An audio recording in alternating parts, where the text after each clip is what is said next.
Hey everyone, and welcome. Think of this as your own personal workshop for really getting a handle on your digital life.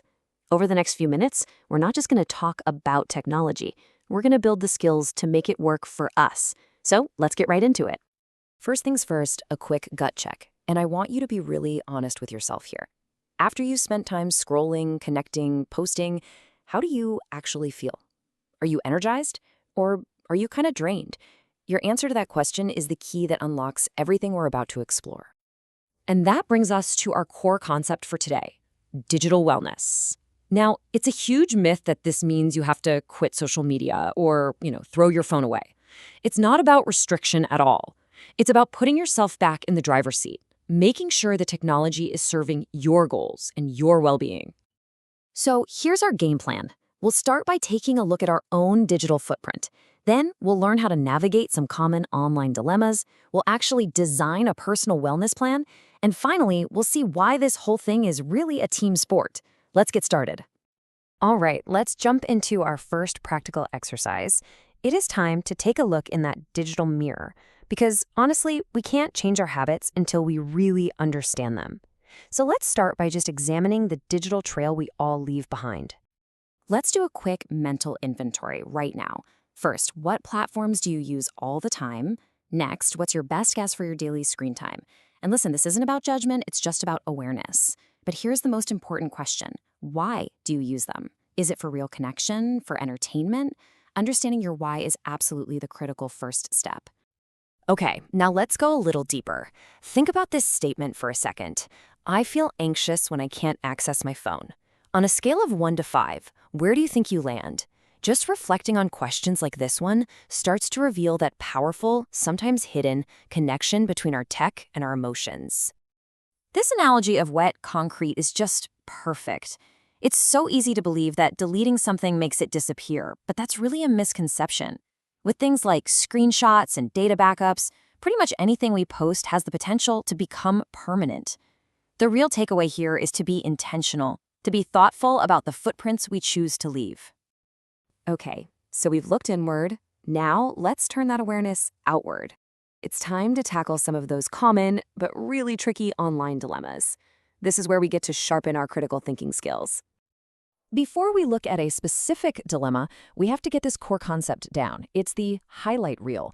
We all know, intellectually, that we're only seeing people's best moments, right? Their curated reality. But that constant stream of perfect-looking lives can still lead to that social comparison trap. Just remember, you're comparing your full movie with all its deleted scenes and bloopers to someone else's 2-minute trailer.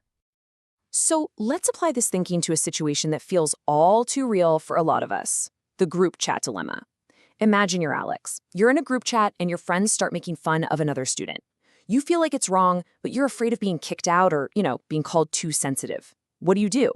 There are no easy answers here.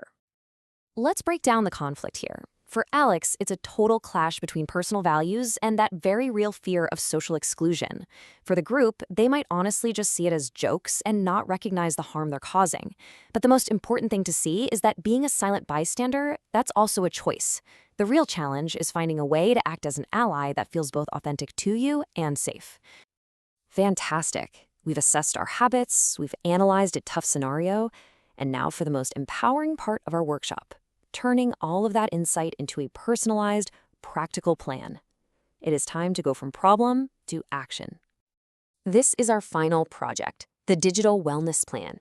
And look, this is not a one-size-fits-all solution. This is a plan designed by you, for you, based on what you've learned about your own habits and what truly matters to you. So how do we build it? It's 3 simple steps. First, identify your core values online. Is it authenticity, balance, maybe genuine connection? Second, set specific, measurable goals. Not just use my phone less, but something concrete like I will not use my phone during dinner.